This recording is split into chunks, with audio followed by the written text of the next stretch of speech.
So the book's name is The $1 Trillion Coach. It's by Eric Schmidt, Jonathan Rosenberg, Alan Eagle, all top executives of Google. And they're also recipients of coaching by their much revered coach, William Vincent Campbell Jr. Normally he's been called Bill, and that's why the name suggests Bill Campbell. And in many ways, this book is actually a tribute to him because Bill passed away in the April of 2016 at the age of 75. And this book today is going to be presented to all of us by Mala Hemnani. Mala, a quick introduction for her. She's lived in 9 countries across different continents, and she moved back to India in 2016 when she started a luxury fashion business. With 12 years of expertise in retail and personal consultations, she moved to image consulting, corporate training, and executive coaching. Specializing in speaking skills and brave conversations, she helps executives converse with poise, finesse, and assertiveness. Mala is currently co-authoring a book with several coaches from all over the world. Her passion lies in traveling and reading, both for which she sees a learning, both of which she sees as a learning and exploratory experience, widening of horizons.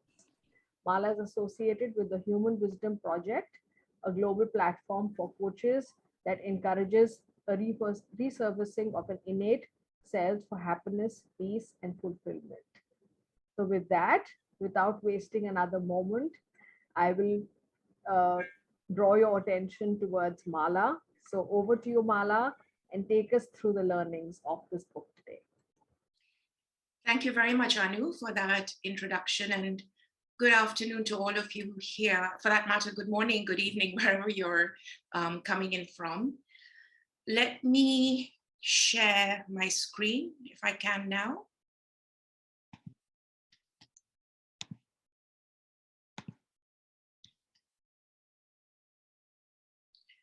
So are you all good to see the screen?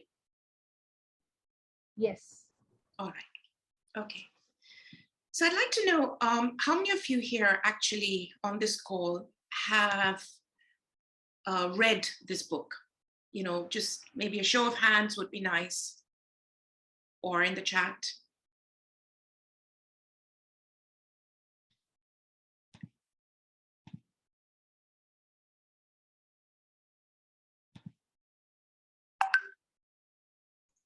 Mala, I'm seeing in the chat almost none of us have read. That's I was just going to say that. All right. You have a raw audience.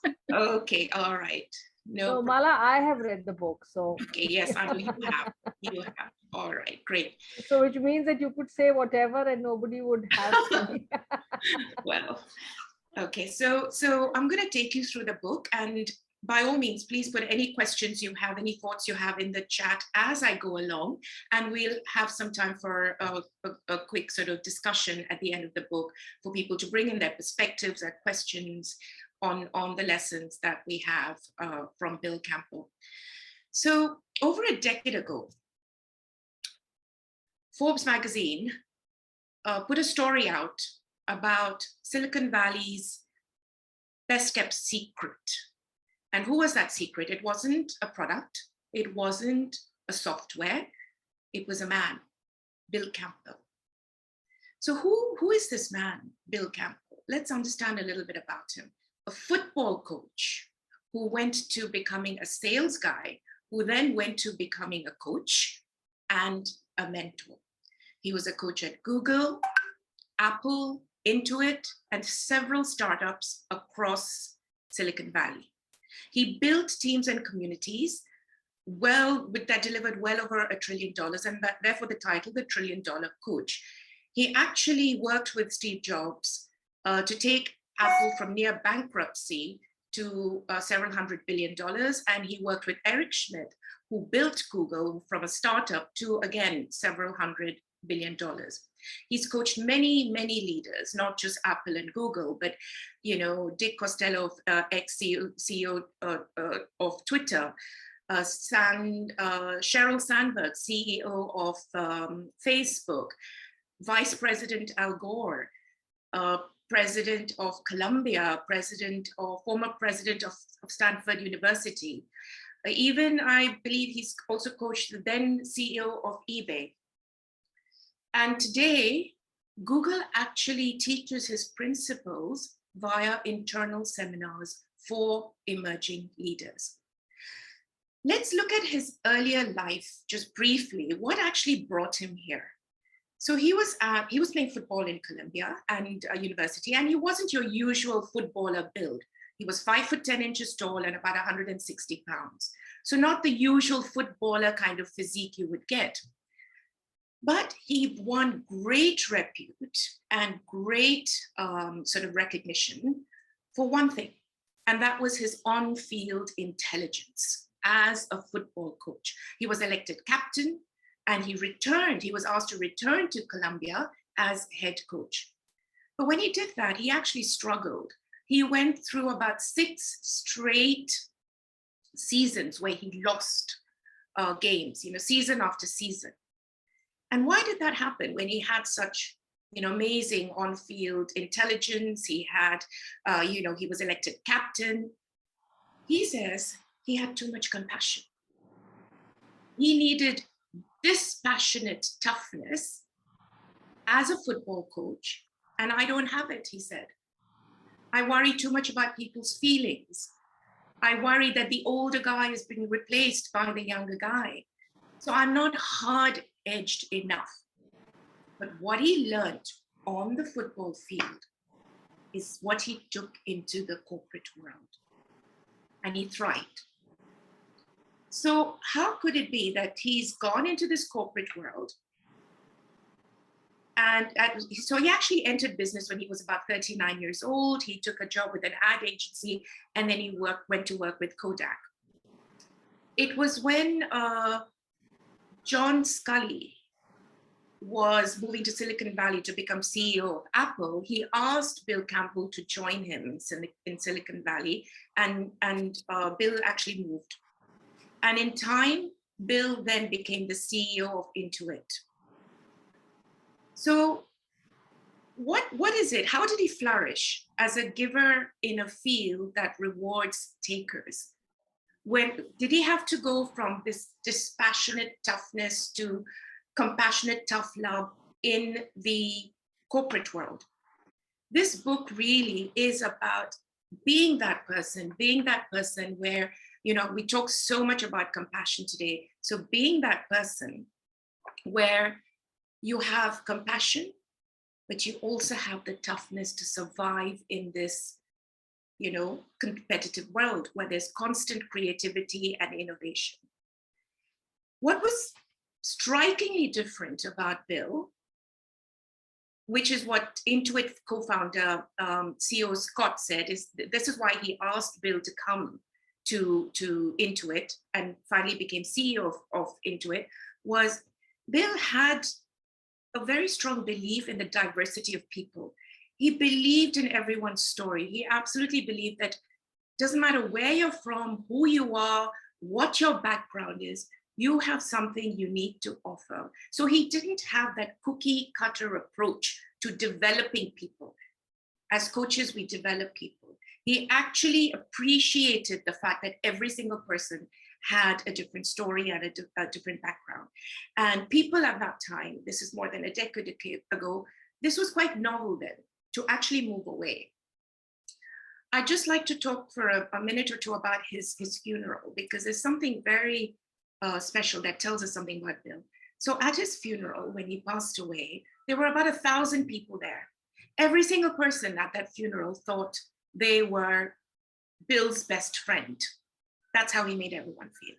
Now, at his funeral, there were very prominent leaders. The leaders I've already mentioned. There was Sundar Pichai. There were a lot of Google leaders. There was Jeff Bezos. But there was also in that audience, there was his golf caddy, there was his driver, and there was a head waiter from a restaurant in New York that he frequented. And when these people arrived at the funeral, they weren't asked to actually sit at the back. They actually were brought to the front to sit with the leaders.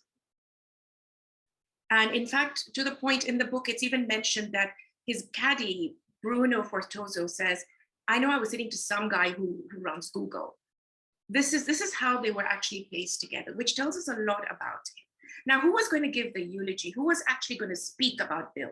It wasn't one of these leaders and prominent names. It was his football teammate, Lee Black, who actually was asked to come and say a few words.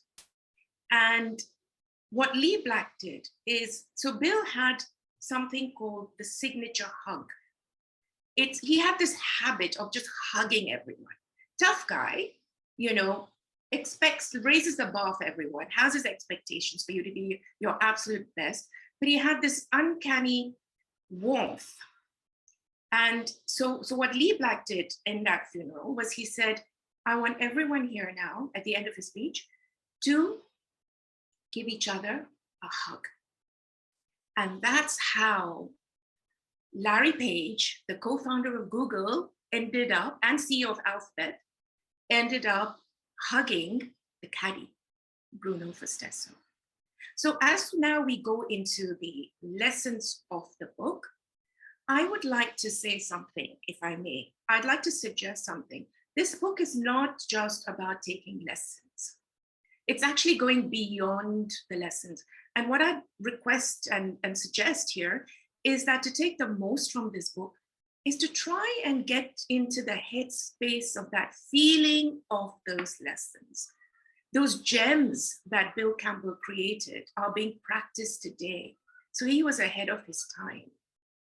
But what was it? Without any formal training and coaching and without knowing much about that world, how was he able to bring these companies up, get them to thrive, get people to thrive? He brought success for himself and success for others. And as they say in coaching, the more successful you become, the more successful you make others, the more successful you make others, the more successful you become. So the first lesson here, and please put in your comments if you have any kind of thoughts that are crossing your mind, and if I can see them, I'm happy to address them at any time. So the first lesson, your title makes you manager. Your people make you a leader. He said for Steve Jobs, you can only become a good leader once you have become a good manager. But you don't make yourself manager. Your people acclaim you. You don't acclaim yourself. Your people will make you manager. So earn the respect, don't demand it. Leadership evolves as a result of managerial management excellence. And what he also said is your authority as a manager emerges only as you establish your credibility with your subordinates, your peers, and your superiors. The higher you climb, the more your success actually depends on the success of other people. So for Bill, it was all about the people. It's the people. The top priority is the well-being and the success of the people. Foundation of any company, asset of any company. And as we go through the book, we will see so much of this is just about the people. Create an environment where people flourish and thrive and their energy gets amplified. Not by being a dictator, but by valuing, listening, and caring.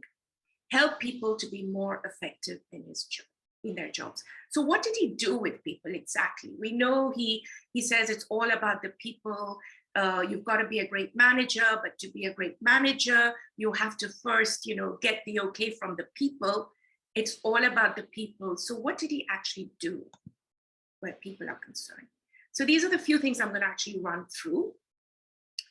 Start with trip reports. Now, this is, again, remember, I'd like to take you back to, this is over a decade ago, right? Today we say icebreakers, get people together, have those informal chats, water cooler chats. He at that time said, start with trip reports. Start with not personal chats, non-business chats. And he did this with absolutely everyone. And he had two tactics here. One was get everyone involved from the onset. It's easier for them to bring in their opinion when the meeting is actually going through the business discussion, because he firmly believed that everyone needs to be part of the discussion. Everybody needs to give a perspective. So build rapport, build better relationships. And so talk to people about the weekend, fun. He believed there was a very strong connection between a fun work environment and your performance and your competence, in fact. So what he did say is that the tactic was get involved, get people involved from the onset. And with that involvement, you set the dynamics for the business discussion. So there's a lot more understanding, there's a little bit of a better mood, there is a little bit more maybe empathy, a little bit more openness, that I'm willing to share my opinion, willing to share my perspective, even if it's not what everybody wants to hear. Regardless of whatever it was, Bill insisted that everyone be a part of the meeting. In fact, CEO of Yahoo Marissa Mayer had something different, and everyone can do something. She did something called the family prayer, which was like everyone, as they come onto a call, a business meeting call, say one good thing that they've had from their team in this sort of last week, which was a sort of a recap, and gets the team to also know like what was appreciated by another team. So start with trip reports, structure your one-on-ones. When he had his one-on-one meetings, he said you have to actually go in with very good planning. He had 5 things he focused on. One thing is start with the informal chat, number 1. This is your one-on-ones. Then talk about performance.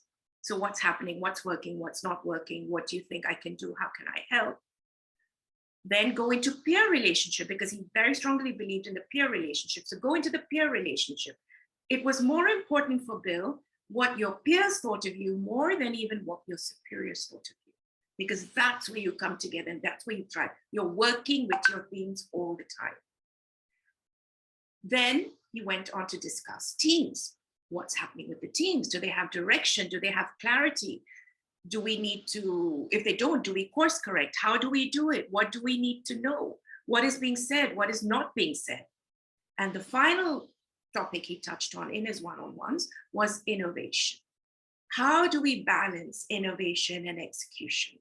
How do we ease any tensions that is happening? What is the current crisis where that's concerned? How do we manage our way out of it? Okay. Now, the third thing here is only coach the coachable. And we as coaches hear this all the time. The difference here is that Bill actually believed that absolutely everyone has the value. Everyone can be coached, but only if they have certain traits that are visible and on the surface at that moment. So he always said no to smart Alex. People who thought leadership is all about themselves. It's not, it's about a service. He was always looking for humility, where you can be vulnerable. You can allow your coaches to sit in on meetings, on internal staff meetings. Sitting in on meetings doesn't mean it actually takes away your confidence. It actually shows that I'm willing to learn, so I'm therefore confident. I'm able to let my coach sit in on the meetings. For him, it was also honesty. How brutally honest can you be with yourself? These were all the signs that he looked for. So he didn't coach everyone. And he always went in and said, okay, fine, I believe you've got great value, but what are your thoughts? Where all this is concerned, the willingness to persevere, the humility, the honesty, the confidence, the vulnerability to show that I need help. I need a coach to come in. I need a mentor to come in. I need to talk to my team and I don't know what I really have to do. I don't know what I need to do. I need some help here. I need help from my coach, my teams, my peers, my subordinates, my seniors. So he was always looking for that openness. Evangelist for courage is about believing people more than they actually believe in themselves. Raise the bar, push them, blow confidence into them. He had a way of cheerleading you, especially when you were feeling down, in fact. He just gave you permission to sort of go forth and fly. He asked you to go beyond your self-imposed limits. And he showed that constantly, and he showed that mostly when people were sort of going through some sort of doubt. Money is not just about the money. Interestingly, it's about the money, but it has a different take on the money. And he talks about this so he advocated generosity. He said, compensation is actually not always about the money. It's about the respect. It's the recognition of your work. It's the appreciation. It's the emotional value that you bring in. It's about fair salary. It's about respecting the status. So pay people well, because that's human nature. And if we're not going to recognize the value that we need to put in where human nature, basic needs, emotional sort of satisfaction is concerned, we've already lost the people in our organization. Heads held high. So what Bill means here is that when someone leaves the organization, whether they resign or they get fired, it's the fault of the management. In one way or another, it's the fault of the management. And what he says here is, you maybe cannot let a person keep their job, but you can absolutely let them keep their dignity and their respect. So when people left, he celebrated their accomplishments.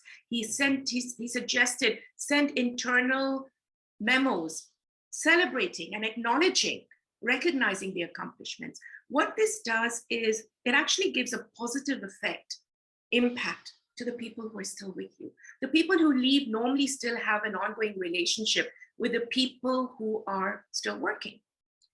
And so when you do your layoffs properly, it has a positive impact on everyone who is actually left behind and there. And that, of course, affects performance. Don't stick it in the air is simply what, as coaches, we do. Don't tell people what to do. Give them stories. So Bill was coach, come mentor, give them stories. Explain to them and then let them make their decisions, let them make their mistakes. Build on the, I left out one, build on the currency of trust. So that really means that trust is actually the highest currency. It's absolutely the highest currency. So what does trust do? Trust is not just about, oh, I trust you and I trust that you're going to, behave in a manner that doesn't betray me in any way. But for him, trust was not just that. It wasn't just about loyalty. It was also about discretion, what to say, what not to say when there was something sensitive, if someone had, say, a medical illness or something like that. It was also about disagreeing agreeably, that I trust you enough that I can actually tell you what I don't believe in and what I don't agree in. Trust was also having the ability, having trust in your ability and your skills and your talent, yourself, and you trusting that skill, talent, ability in someone else. What Bill is actually saying over here is, we focus a lot on tasks. If we can focus on the relationship before we get to the task, we very often manage the tasks much better. Mala, Yeah. we have a few questions in the chat box. Right. Would you want to kind of take them now? Yeah, I think let me take towards them. the Let end? me take them now. Yes. All right. So there is Tarun who's saying, does coaching the coachable mean coaching only those willing to be coached? And he's further saying, do people really admit initially that they need some coaching? Thought most people might behave, they know everything slowly, but they will open up though. So what are your thoughts on that? Pradeep to that had added saying that the question is, how do you make out if a person is coachable or not? So to answer the second part first is, how do you make out if they're coachable? Is really, it's the qualities you're looking for as a coach. So where Bill was concerned here, he was looking at honesty, humility, willing to change. Now, even today when we want to coach, we say, does the person really want to be coached? Do they understand what coaching is? Are they willing to be brutally honest and look at themselves? To address the first part of the question is, what I understand, Anu, here is that, can you work through with someone if you think they're not coachable? Is really, this is what I got out of it. And I think really you have to take a call as a coach on what do you see is possible. How much do you think? And there are times when we might do discovery calls, we might do initial sessions, we might even do a couple of sessions. And then we decide, you know what? I don't think this person is ready for coaching, or I'm not the right person, or I can't really help that person. What is it that actually, what actually gives us that decision? What makes us say that? So I think this is a choice. But this was what Bill wanted. Bill said, I want to start from here. And I think that choice is up to us. Yes, we can absolutely go and say that, right, even if we don't think someone's coachable, we want to have a go. We want to do a couple of sessions and see if we can move them from that. Which actually brings me to the next slide, which is manage the aberrant genius. And I think this question will be further answered here. So, thanks. Yeah. What is this? We have in organizations those geniuses that are a pain. They're difficult people, but they're brilliant. They're high performing, they're star performers, and they might be great differentiators for us. Valuable, productive, they build great products. They have quick insights, but they're difficult people. They have large egos to match their talents. How much do you tolerate as an organization?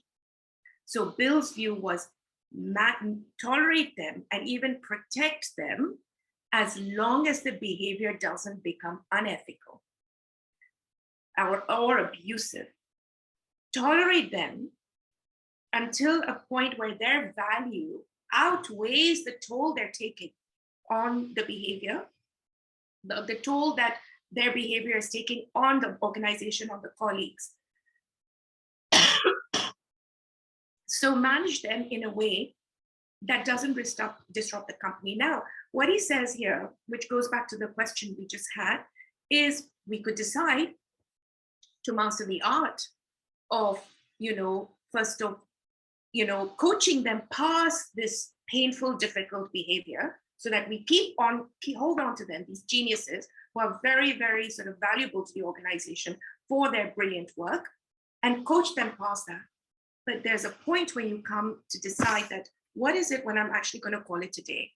And what Bill says here is when it's actually taking up too much time and it's not constructive, when it's toxic, when it takes away your energy, when it's argumentative, when you're spending more time arguing than finding solutions, you're not really moving ahead. When the team is scared, when the team is scared to share and be open, when others are being attacked or interrupted. So this is not an easy one, because it's about how do you capture the good and dismiss the bad, to keep that brilliance. And it's almost harder, Bill says, when lines are not crossed. When lines are crossed, it's almost easier. But when lines are not crossed, then you weigh in. So this is what managing that genius. So this is where we need to think, can we coach this person past that? How much damage is this person really causing? Is it worth the damage? Is it, you have to determine when the damage that person causes exceeds the value of what their contribution is. Here, Bill says, so he believed in the round table and a throne behind the round table. He didn't believe at the head of the table. It was always the best idea and not a consensus. And the reason for this is, he said the consensus is a bit of group thinking, and he saw this as a bit of an inferior kind of inferior decision making. So he always believed, he believed in let the best idea come out and let all the opinions come out there, get everyone's perspectives in, and then the manager comes in to make the decision. if it's only the manager's decision, then what happens? The team is more focused on lobbying their particular idea. So then it's not about the idea, it's about their idea. Did my idea get voted in? He believes everyone gets a seat at the table. And he wants to make sure everyone can speak at the table. He believes in having honest, heated arguments and thrashing it out. Call it a debate, he says. Don't call it just, what's your idea? Call it a debate so you get the best ideas out there, like a debate. People are more, they welcome talking more openly when it's termed a debate.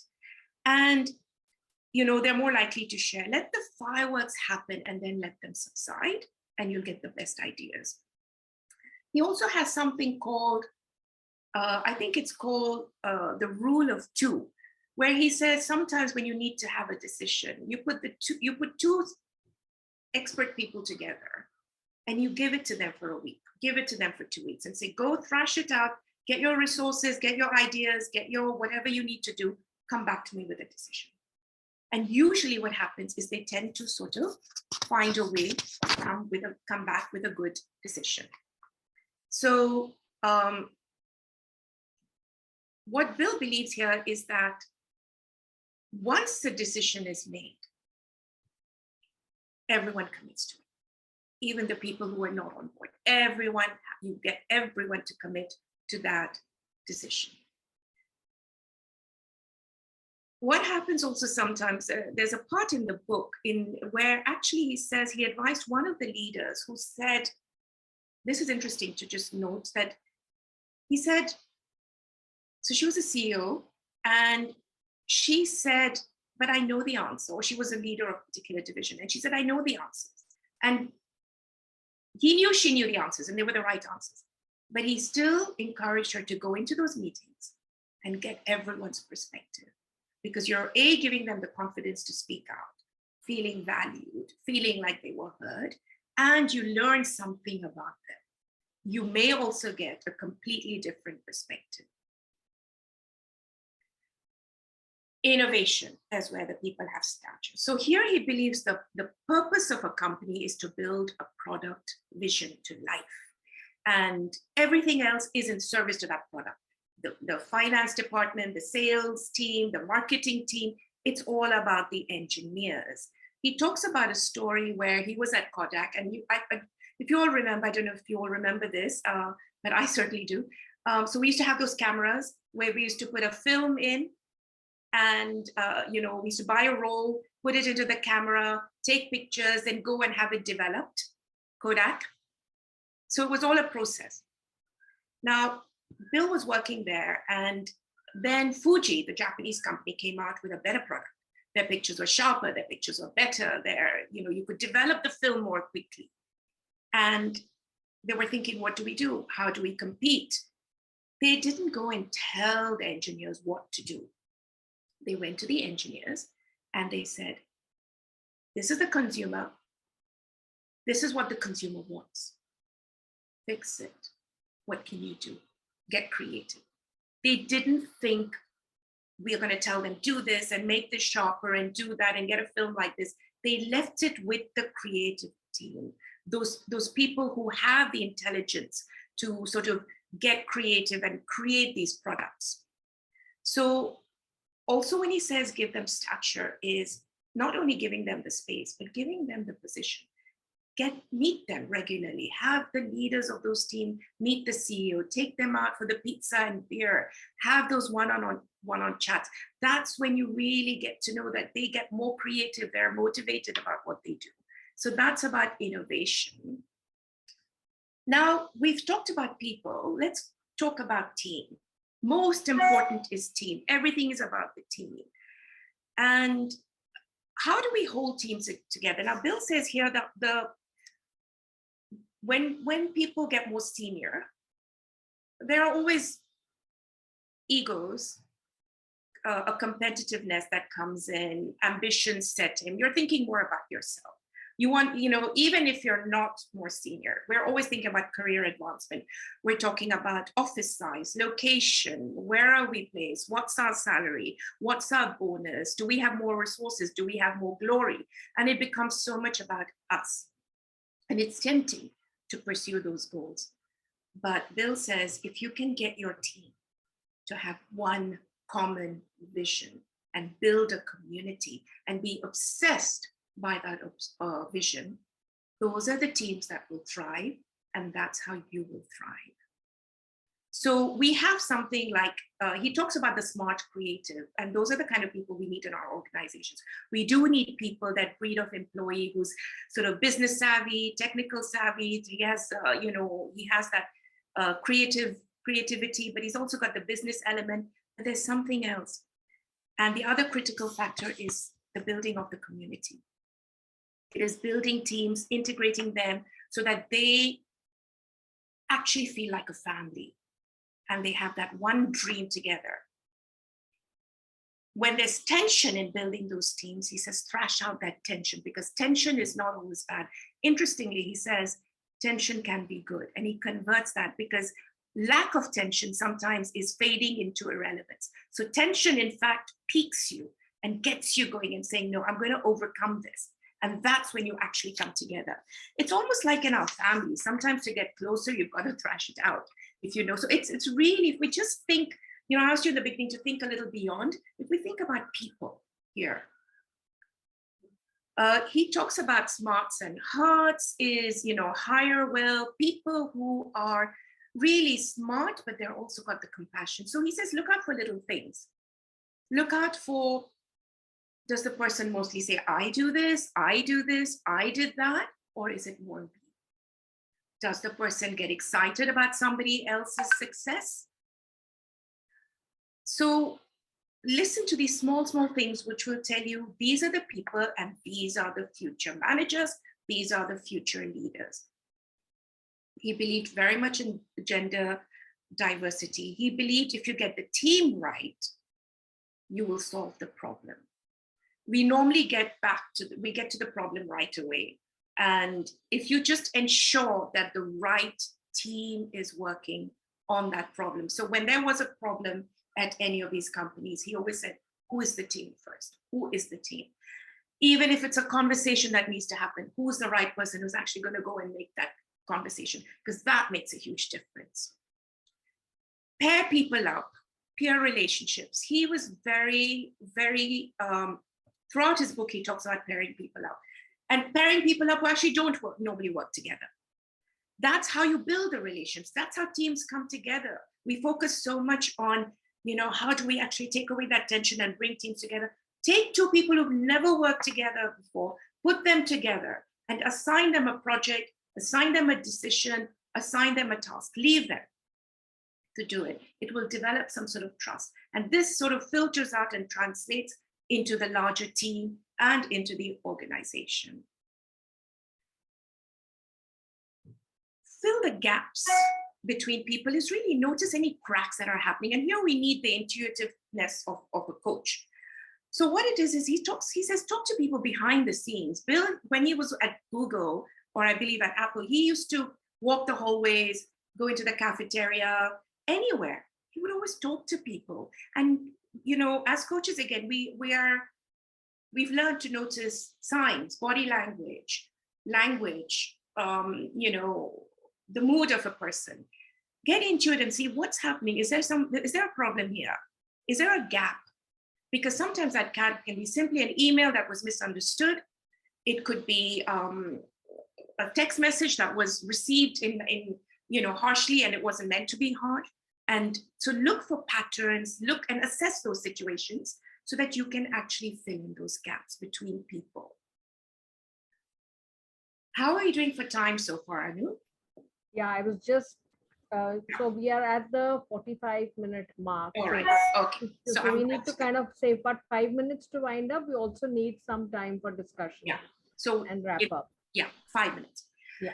So don't let the bitch sessions last. He means air it out, because negative situations get infectious, people get cynical, optimism fades. And so he says straight away, thrash it out. We've talked about thrashing it out. Thrash it out, get into solution. Go from fault finding to solutions mode. And it'll just make everyone's mood easier, and you'll actually find those solutions.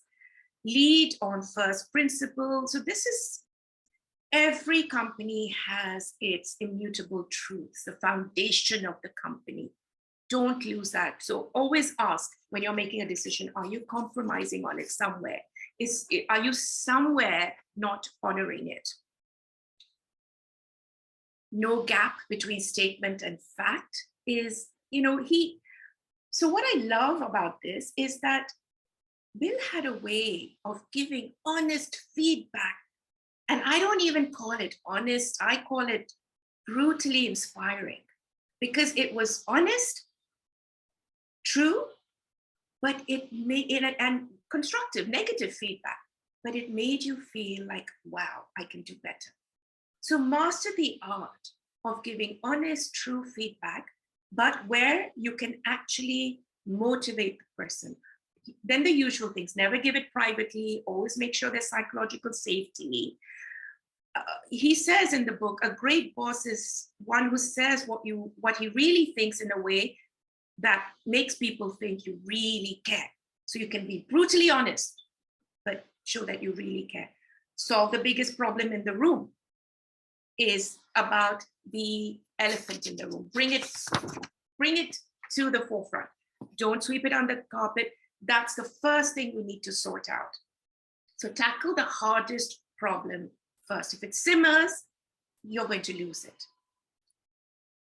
People are most effective and happiest when they have their full identity front and center. So this is really about being yourself. I just want to mention one thing that was interesting in the book. So I think it was Brad Smith, CEO of Intuit, former CEO, who had a particular accent. And he was asked by someone to actually go and get some training to change his accent. And Bill actually said, no. If people have to figure you out, who is the real you, then they don't know you. If you're obviously, you dress a little differently, I know who you are. You have an accent, I know who you are. But if you're a clone with everyone else, I don't know this guy. I don't really know who he is. So bring yourself out as you, because that's not being not authentic, and that breeds distrust. Winning right is winning with the right values, and leaders, when things go wrong, commit to the cause and lead. I know we've just got about 2-3 minutes. I really don't want to miss this out. It's okay to love.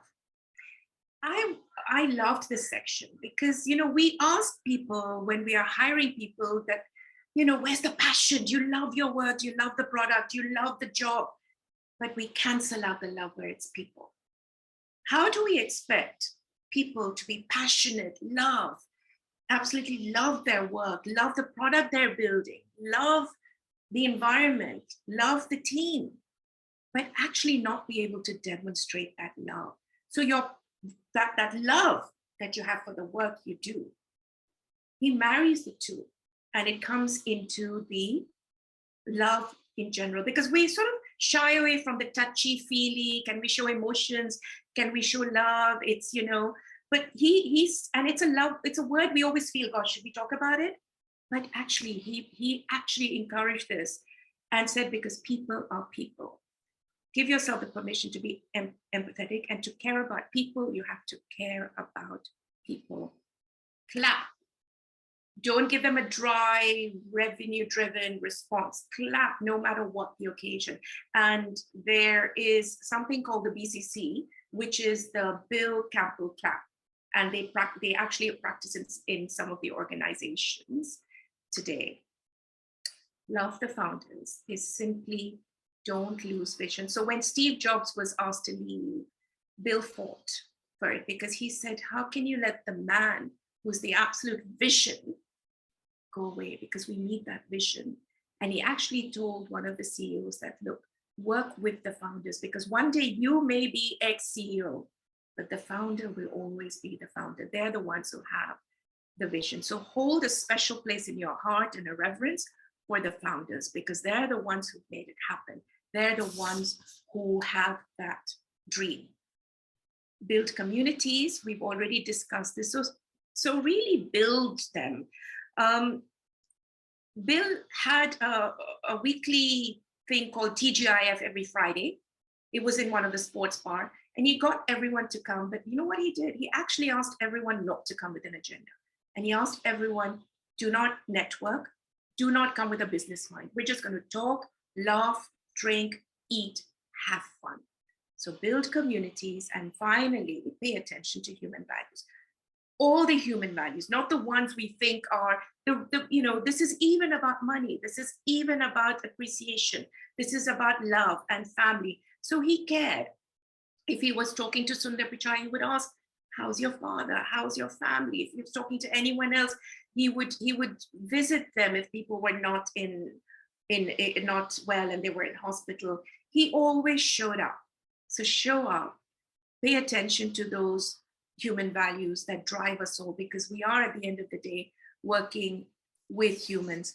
There's one last quote that I want to end with, and this is from a man called Mark Human, who actually ran the golf club where Bill used to play golf. And he said what he learned from Bill is take time to smell the roses, and those roses are people. So thank you very much. I think, are we on time, Anu? It's literally like 9 minutes to 5, so I've made it.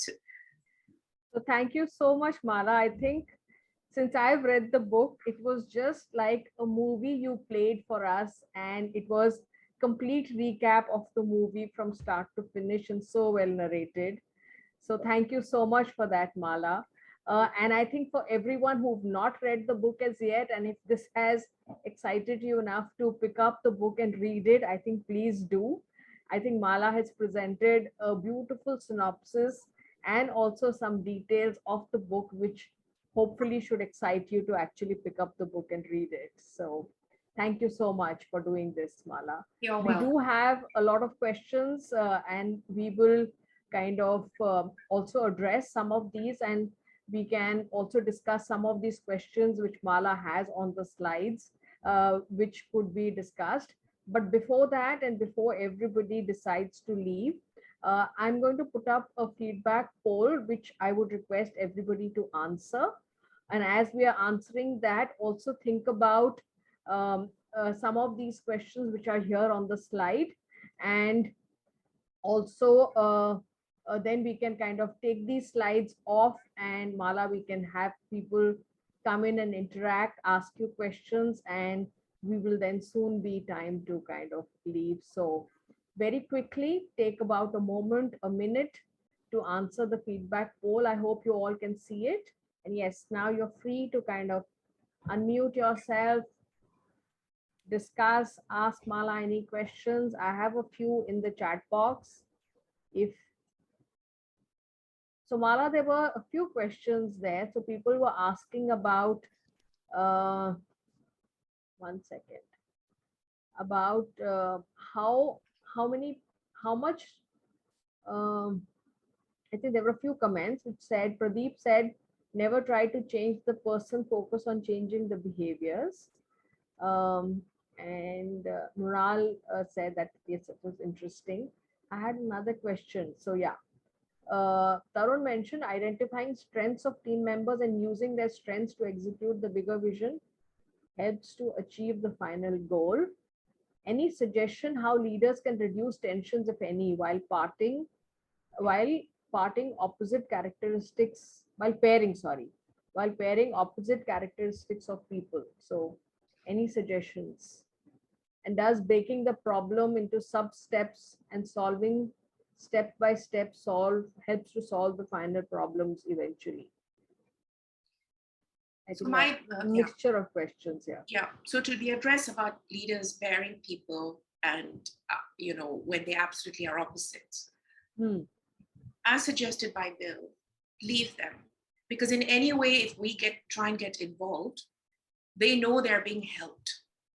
They need to. So people who are pushed into a room together and have to live together for a week say for instance, they're going to do their best to get along because they know this is their survival, or, you know, some quote survival. So what I understand here is that pairing people from opposite characteristics, leave them, because we normally, what happens, we are watching over their shoulder. Do not watch over their shoulder. Exit. Completely exit and let them come back to you. In the book, they mention an instance when they give somebody 1 week and they give them another week and then they give another week. And I think it's after that third week that Bill says, you know, all right, now this is not working.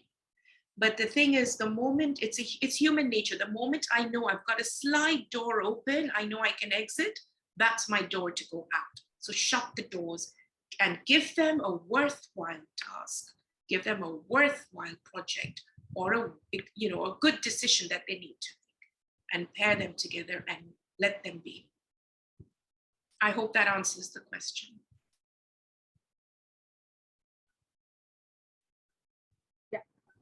Any other questions? We are here for another couple of minutes. Actually, we have just 1 minute to be the top of the hour. So if you're all okay, maybe we can extend to another 4 or 5 minutes. So feel free to unmute yourself and ask your question. Or is there anything that you'd like to discuss? Good evening, Mala. This is Pradeep here. Good evening, Pradeep. I was just curious to know if you can share with us what was one of the best insights that you got from this book? That's a nice question, Pradeep.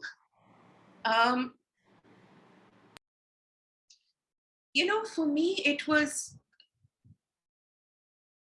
moving from a state of being mechanical and robotic to being feelingful while I do what I do. And I think that's what I got. And that's why I mentioned that in the beginning, that try and get, because that's what touched my heart, Pradeep. And this book was actually suggested to me by my son-in-law, who had a coach.